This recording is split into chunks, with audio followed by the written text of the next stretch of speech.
You know, it feels like so many people I talk to, maybe you too, are just struggling with health stuff these days. Yeah, Like chronic fatigue or putting on weight and you just can't shift it no matter what you try, or these weird illnesses that seem to linger. right. And doctors sometimes don't have clear answers. It's frustrating. It really is. Well, what if there's a connection we're not always thinking about? Yeah. Today, we're doing a deep dive into a perspective that links these common health issues to something maybe surprising: our daily exposure to, well, toxins. And we're looking specifically at the work of Dr. Walter Crinnion.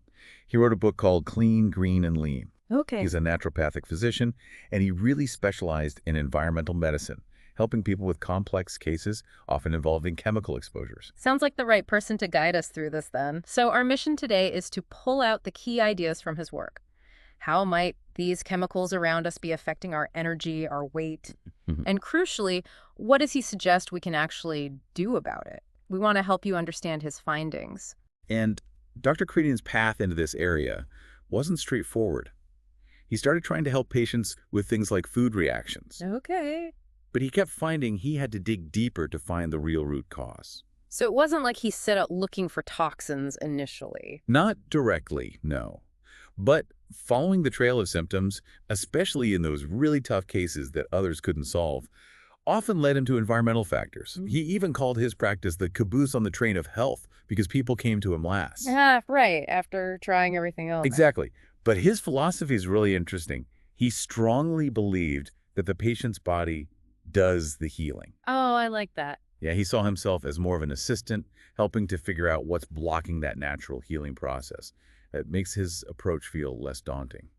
Definitely. Okay, so let's get into the core problem he identifies. It's not just one bad chemical causing everything. No, not usually. Okay. He talks about the toxic burden. Think of it like a backpack we're all carrying. And over time, it gets filled with tiny amounts of different chemicals from our daily lives. Chemicals from like plastics, cleaning stuff, pesticides, things that are supposed to be outside our bodies. Exactly right. Modern life uses amazing chemistry, but many of these compounds weren't really designed for internal exposure. Yet modern labs can find hundreds of them in our blood, in our urine. It's not typically like a big single poisoning event then. Correct. Most of us don't have a high enough level of one toxin to cause acute, immediate sickness. Dr. Crinnion argues the issue is the total weight in that backpack, the combined effect of all these low-level exposures accumulating. And he connects this rising burden to another major trend. He sees a very strong correlation, yeah. As the average American's toxic burden has gone up, so have obesity rates. He argues it's probably not a coincidence and points to studies linking higher levels of certain chemicals with increased body weight and diabetes risk. Wow. And there was something really striking he mentioned about newborns. Yeah, this one really hits home. He talks about a 2004 study by the Environmental Working Group, the EWG. They tested umbilical cord blood, and they found babies are exposed to hundreds of chemicals in the womb, an average of around 200 industrial compounds and pollutants per baby, things linked to cancer, developmental issues. So we're starting out already carrying some of this burden. We are. It fundamentally shifts how you think about exposure. And many of these chemicals, once they're in, they don't just leave easily. They're often fat-soluble.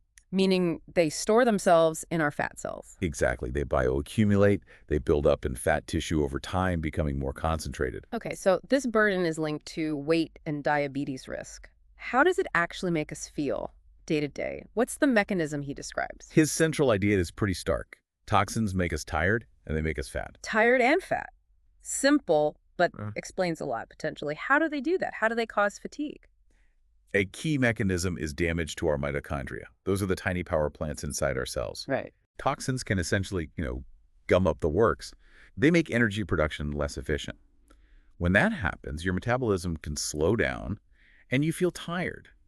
He saw this with patients like Jackie, who had this crushing fatigue tied to her weight struggles. Okay, and that connects to this really weird point you brought up about what happens when you try to lose weight. Yes, this is fascinating and potentially explains why so many people struggle. Because these toxins are stored in fat. When you burn that fat for energy, You release the toxins back into your system? precisely, they come out of storage and start circulating again. And studies actually show this happening. People losing weight through diet or even surgery can see significant spikes in the levels of stored pesticides and other chemicals in their blood So levels can actually go up when you're losing weight. dramatically. One study he mentions showed pesticide levels rising at twice the rate of weight loss in dieters and even more after bariatric surgery. That's incredible. So you're trying to get healthy, lose weight, but the process itself floods your system with stored toxins, making you feel sick. Exactly. And Dr. Crinnion saw this play out. Patients like Jackie would start losing weight, then feel terrible fatigue, headaches, almost flu-like symptoms, mood swings, Hmm. and often they'd regain the weight either because they felt too unwell to continue dieting or their metabolism was just sputtering because of the toxin release. He even mentions a Curvis franchise owner noticing the same pattern. It's like the body gets overwhelmed. That's a huge insight. Losing weight might actually be harder or feel worse if you haven't dealt with the stored toxins first. What else do these toxins do besides the fatigue and weight connection? Well, they can mess with the immune system, potentially contributing to autoimmune diseases. Things like Hashimoto's, lupus, rheumatoid arthritis, MS are mentioned. They also cause oxidative stress. Think of it like cellular rust. Aging us faster. Basically, yeah. And they can be neurotoxic, impacting brain function, brain fog, memory issues, even balance problems. He uses his patient Jeff as an example of neurological symptoms linked to toxicity. Okay, the picture is becoming clearer. This invisible burden is a potential root cause for a lot. So, where are we getting exposed? What are the main sources, the hot spots in our lives? He breaks it down into a few key areas. Food is definitely a major one. You mean pesticides on fruits and vegetables? That's high on the list, yes. He makes the point that pesticide spraying is inefficient. Most of it misses the target insects and ends up in the soil, water, and on our food. He specifically references the EWG's Dirty Dozen list. Oh, yeah, I've heard of that. Strawberries, spinach. Exactly. Celery, nectarines, peppers. His advice is pretty straightforward. If you can, buy those organic. What about meat and dairy? If it's not organic, conventional beef and dairy can be significant sources of certain persistent pesticides, the chlorinated ones. So again, choosing organic helps reduce that particular load. And fish. I thought fish was healthy. It can be, but you have to be choosy. Farm-raised fish, particularly salmon and catfish, according to him, can concentrate chemicals like PCBs and dioxins from contaminated feed. Higher levels than wild fish. Sometimes 20 or 30 times higher, he says. And these chemicals are linked to developmental problems. Plus, there's the mercury issue in larger predatory fish like shark, swordfish, king mackerel, big tuna. He suggests sticking to lower mercury options like clams, shrimp, tilapia, or wild Alaskan salmon. Okay. What about packaging? Plastic containers, cans? Another big source. Chemicals can leach from packaging into the food, especially when it's heated.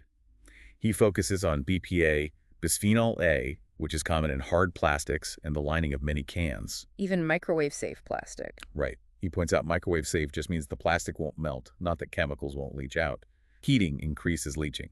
And BPA is an endocrine disruptor. Messes with hormones. Exactly. It can interfere with insulin signaling and metabolism. He suggests looking for BPA-free packaging, using glass or stainless steel, or brands like Eden Foods that use different can linings. And then there are the more obvious ones, like trans fats and sugar. Yep, they play a role too. Trans fats, often added to processed foods, can impair mitochondrial function, those energy factories again. And too much sugar, chronically, can lead to insulin resistance. Your cells stop responding properly. He also mentioned foods we might be sensitive to. Yes, food sensitivities or intolerances add another layer of stress and inflammation, contributing to the overall burden. Wheat, sugar, and dairy are his top 3 common culprits. The big ones? Yeah. But others like corn, coffee, chocolate, eggs, beef, soy, citrus, alcohol can also be triggers for some people. Okay, food is clearly a huge area. What about our homes? Our indoor environment is often surprisingly more polluted than the air outside. Indoor air quality is a big concern. From what? Cleaning products. Cleaning products, definitely. Paints, solvents, air fresheners. He notes some air fresheners have warnings because they're basically solvents. Indoor smoking is obviously a major source too. And just the building itself, like new carpet smell. That new smell is often chemicals off-gassing. Formaldehyde, glues, resins and things like particle board, plywood, laminate flooring, new furniture. It can go on for years. Plastics like PVC and flooring or walls, phthalates. Carpeting especially can hold on to solvents and is linked to things like sick building syndrome and asthma. Plus pollutants we track in on our shoes. Even tap water can contain disinfection byproducts like trihalomethanes linked to potential reproductive issues. It feels like it's everywhere. What about stuff we put on our bodies? Lotions, shampoo, Personal care products, absolutely. Yeah. Another significant source. He emphasizes that there's often very little safety testing required before these products hit the shelves. Really? Yeah. So you find chemicals like parabens, petrochemical derivatives, sulfates, artificial colors made from coal tar or containing heavy metals, and a big one is synthetic fragrances. Fragrance on the label can hide a lot, right? It can hide dozens, even hundreds of chemicals, including phthalates. These are known endocrine disruptors linked to hormonal issues, fertility problems, PMS. He recommends checking resources like the EWG's Skin Deep database to find safer products. Okay, so it's clear we're swimming in this stuff, and it builds up, potentially causing fatigue, weight gain, and other health issues. So what's the solution, according to Dr. Crinnion? His approach boils down to two main goals. First, stop putting so many toxins in. Reduce your intake. Okay. And second, help your body get rid of the toxins that have already built up. Improve elimination. Reduce intake, increase elimination. Sounds logical. Let's start with reducing intake. How do we clean that up? Primarily, it's about diet and your home environment. Diet-wise, the big step is swapping toxic foods for cleaner options, prioritizing organic for those dirty dozen produce items and for meat and dairy, choosing safer fish, avoiding food heated or stored in plastic. And dealing with those reactive foods you mentioned, wheat, dairy, sugar. Yes, identifying and eliminating foods you react to is key. They add inflammation and burden the system.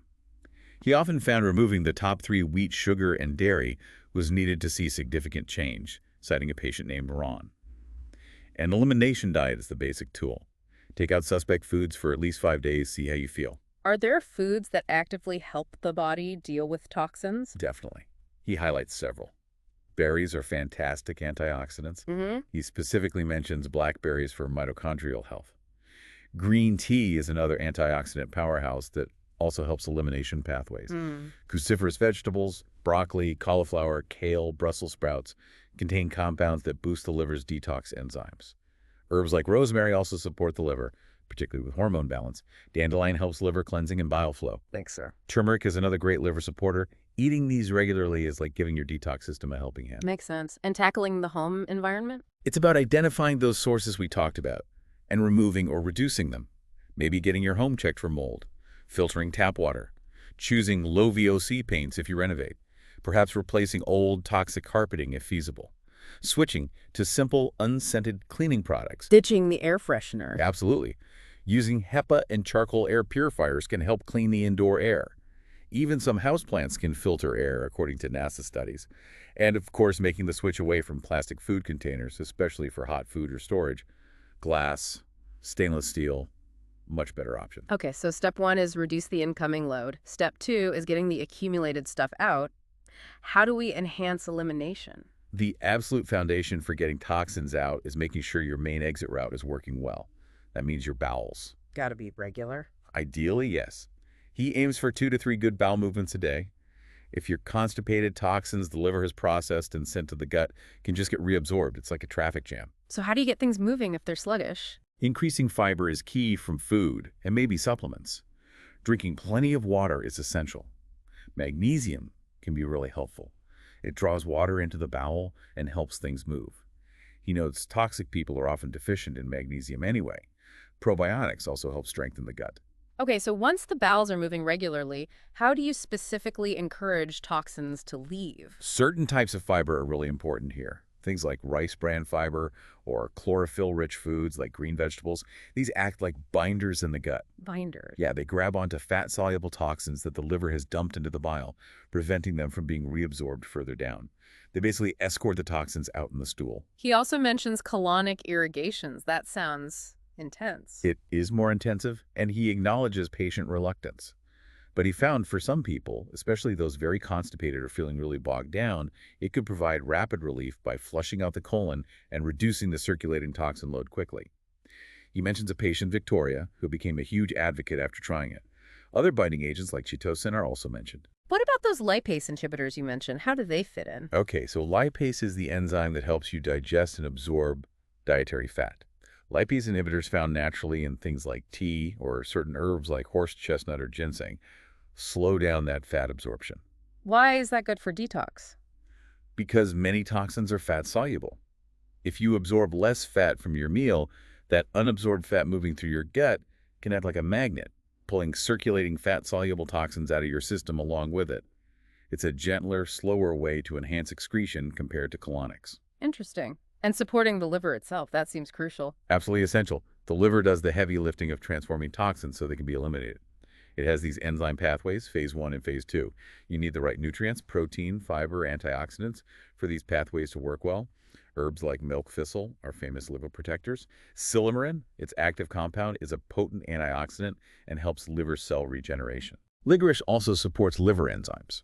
Rosemary and flaxseed meal specifically help the liver handle excess estrogen and keeping your body more alkaline, less acidic, which avoiding reactive foods helps with, makes it easier for the kidneys to excrete toxins too. It sounds like diet and lifestyle are the core, but he does use supplements too. Yes, but he positions them specifically as support for the cleansing process, not just general health pills.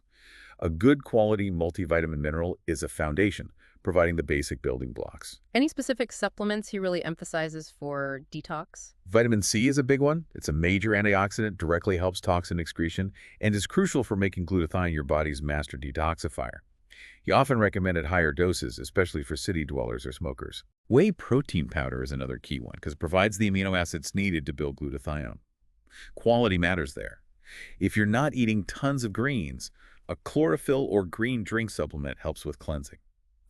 Probiotics are important to support the gut throughout the process. He also mentions CLA, conjugated linoleic acid, citing studies linking it to fat loss, which could be supportive. And Rubius tea gets a specific mention for liver health, potentially helping with fatty liver. Any other herbs or antioxidants? He includes others like ginkgo biloba for mitochondrial function, elderberry is an antioxidant and for immune support, and goji berry for antioxidants and liver support. They're part of the toolkit. So it's a whole program. Reduce exposure, open elimination pathways, support the process. How does someone actually start doing this? It sounds like a lot. Well, his book lays out a practical 4-week plan to step people through it, making it more manageable. And it's not just physical changes, right? Mindset matters. Huge part of it. He talks about setting clear intentions for your health, tracking your symptoms, and how you feel, maybe using charts like the ones he provides, helps you see progress and stay motivated. Having support helps too, I imagine. Definitely. He encourages building a support team, maybe your doctor, a therapist, even a handyman to help with home changes, a counselor. People who can help you navigate the different aspects, physical and emotional. And practically for the food changes. The book includes recipes tailored to the clean, green, and lean principles, which helps make the dietary shifts easier to implement day to day. So really, the big takeaway from Dr. Crinnion's work is this possibility that many common health struggles, fatigue, weight gain that feels stuck, chronic illness might not just be bad luck or aging. Right. They could be linked to this cumulative toxic burden from our everyday environment. Exactly. But the flip side is empowering. By understanding the sources, consciously reducing our exposure through food and home choices, and actively supporting our body's amazing detoxification systems, we can potentially address a root cause. It's about working with the body's natural processes. Precisely. It's less about fighting symptoms and more about creating the right internal conditions for health. People he worked with reported more energy, better mental clarity, symptom relief, and often weight loss that felt more natural and sustainable. It really reframes the whole struggle. It's not just about willpower. Not at all. Yeah. It suggests maybe the environment, inside and out, plays a much bigger role than we thought. So, a final thought for everyone listening.